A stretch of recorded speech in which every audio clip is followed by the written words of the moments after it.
Muling binigyang diin ni Philippine Sports Commission Chairperson Patrick Pato Gregorio na mahalaga ang tuloy-tuloy na pag-host ng international sports events sa pagpapaunlad ng sports tourism ng bansa. Yan ang sentro ng balita ni teammate Jamaica Bayaca.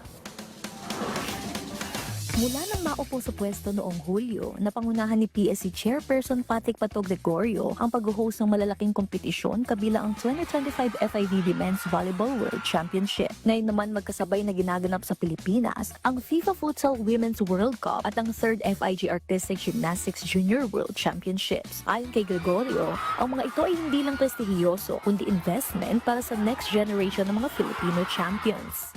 We showcase the beauty of the Philippines. We inspire the youth to really train well because they're wearing the Philippine flag.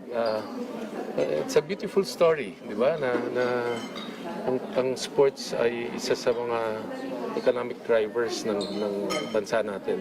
Sports and tourism.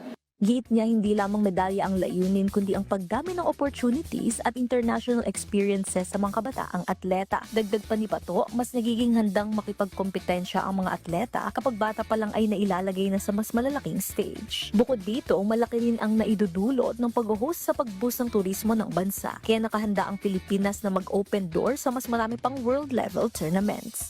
Just continue hosting more international events, giving exposure to more athletes. In the next 2 weeks, we're leaving for Southeast Asian Games. We're sending the biggest delegation to the Southeast Asian Games. Ang sinasabi ng iba, bakit ang laki-laki, hindi naman lahat yan magmemedalya. But let us try to understand, step back and try to realize, hindi bang SEA Games yan ang pinakaunang international event na pwedeng laruan ng mga atleta natin? If we don't give them a chance there, kailan sila lalaban? Sa Asian Games, sa Olympics, hindi na sila mag-i-Asian Games. Hindi na sila mag-o-Olympics. Kaya ito, hindi lang gintong medalya ang bilangan dito.